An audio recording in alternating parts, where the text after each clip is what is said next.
You're not going to believe this, but I just saved a client $48,000 in taxes this year using one simple business structure change. And she's been in business for about 8 years without anyone telling her about it. Look, if you're a successful woman entrepreneur making six figures and you're still structured as an LLC or sole proprietorship, you're probably overpaying the IRS by tens of thousands of dollars every single year. And here's what really gets me fired up. Your CPA probably knows about this strategy, but is too scared to recommend it because they don't want to deal with the complexity. I'm Tiffany Phillips, CPA and tax strategist, and I help women business owners take control of their biggest expense, taxes. Today, I'm going to show you exactly how the wealthy use S corporations to legally slash their tax bills and why 99.5% of tax laws are actually written to help you keep more money, not take it away. Let's get real about S-Corps. If you're a business owner who's ever wondered, am I missing something? The answer is probably yes, and it's costing you more than you think.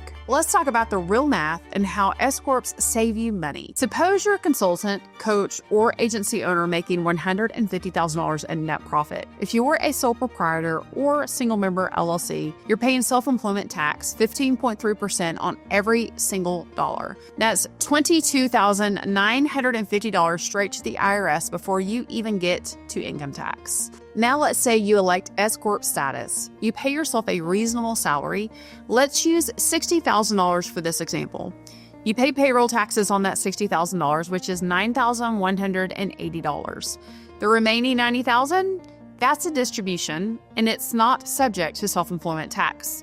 You just saved $13,770 in payroll taxes every single year. And that's just the beginning. If you're in a high tax state, the savings can be even greater because some states piggyback on federal self-employment tax rules. Here's where most business owners get tripped up and where most CPAs get scared. The IRS says you must pay yourself a reasonable salary, but they don't define what that means. So let's get practical. What would you pay someone else to do your job? If you're the CEO, the head of sales, and the person running operations, you need to factor in all those roles. Consider industry benchmarks. Use sites like Glassdoor, Salary.com, or even LinkedIn to find what similar roles pay in your area. Consider time spent. If you're working 60 hours a week, your salary should reflect that.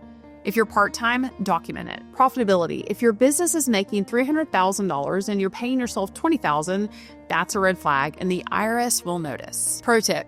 Keep a file with your research, job description, and rationale. If the IRS ever asks, you're ready. Now let's talk about the S-Corp Trifecta, salary, distributions, and retirement. The S-Corp isn't just about saving on self-employment tax. It's about building a wealth engine. Your salary. You pay yourself a W-2 wage, which is deductible to the business and gives you earned income for retirement contributions. Distributions.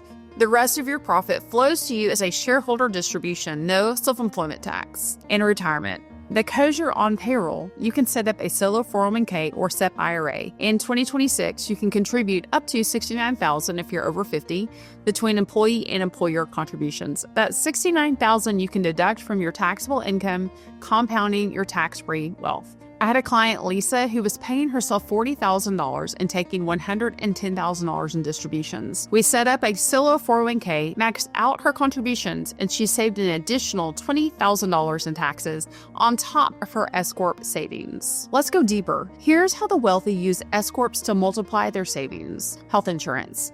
Your S-Corp can pay for your health insurance premiums, and you can deduct them as an above-the-line deduction on your personal return. Accountable plan. Reimburse yourself for home office, mileage, cell phone, and other business expenses tax-free. Family payroll. Put your spouse or kids on payroll for legitimate work. Their wages are deductible to the business, and you can shift income to lower tax brackets. Board of directors. Hold annual board meetings in desirable locations. Document your meetings, and your travel, meals, and lodging become legitimate business deductions. I had a client who took her family to Maui for a board retreat. She documented the agenda, minutes, and business purpose. The trip was 80% deductible, saving her over $7,000 in taxes. S-Corps aren't just about taxes. They're about protecting what you've built. Separate entity. Your S-Corp is a legal shield. If someone sues your business, your personal assets are protected.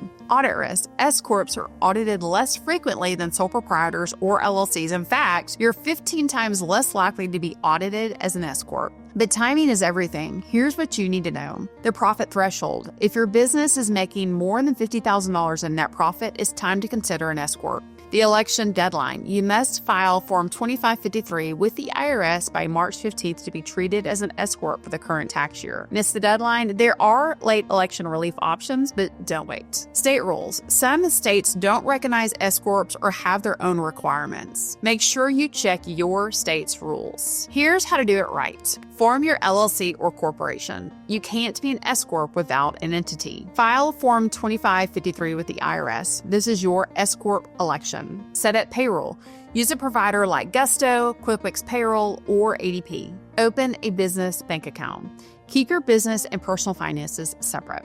Document everything. Keep minutes, resolutions, and salary rationale. Here are some common S-Corp mistakes and how to avoid them. Number 1, no salary or too low a salary. The IRS will reclassify your distributions and hit you with penalties. Commingling funds. Always keep business and personal accounts separate. Missing payroll tax filings. Even if you pay yourself, you must file payroll tax returns, Form 941, 940, and state returns. Ignoring state requirements. Some states require annual fees or special filings for S-Corps. Now let's talk about some S-Corp myths and bust them. S-Corps are only for big businesses. This is false. If you're making $50,000 or more in profit, you're leaving money on the table. It's too complicated. With modern payroll providers and a proactive tax strategist, it's easier than ever. My CPA said it's not worth it.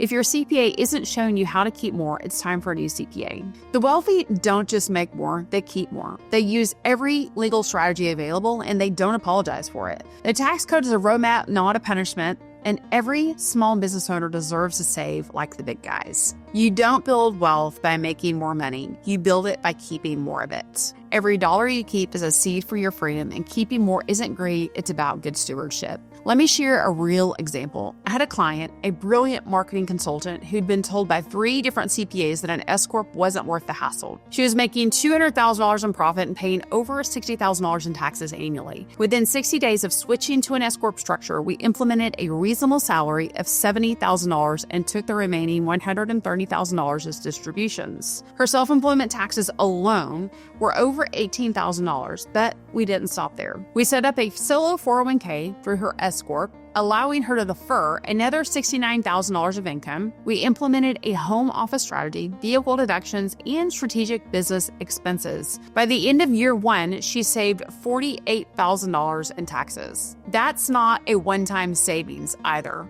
That's $48,000 she keeps every single year, compounding her wealth while her competitors hand their profits over to the IRS. Now, I know what you're thinking. Tiffany, this sounds too good to be true. What's the catch? Here's the truth. There is no catch. The IRS wants you to use these strategies. They're literally written into the tax code. The problem is that most CPAs are terrified of anything beyond basic tax preparation. They'd rather keep you paying maximum taxes than risk having a conversation with the IRS about legitimate business strategies. Your biggest expense isn't payroll or rent, it's taxes. And every dollar you overpay is a dollar that's not growing your business, not securing your family's future, not building the wealth you deserve. The wealthy understand this. They don't have different tax laws, they just use the laws differently, and now you can too. But here's what I haven't told you yet, and this is crucial. The S-Corp election is just the foundation. There are specific strategies for maximizing your salary to distribution ratio,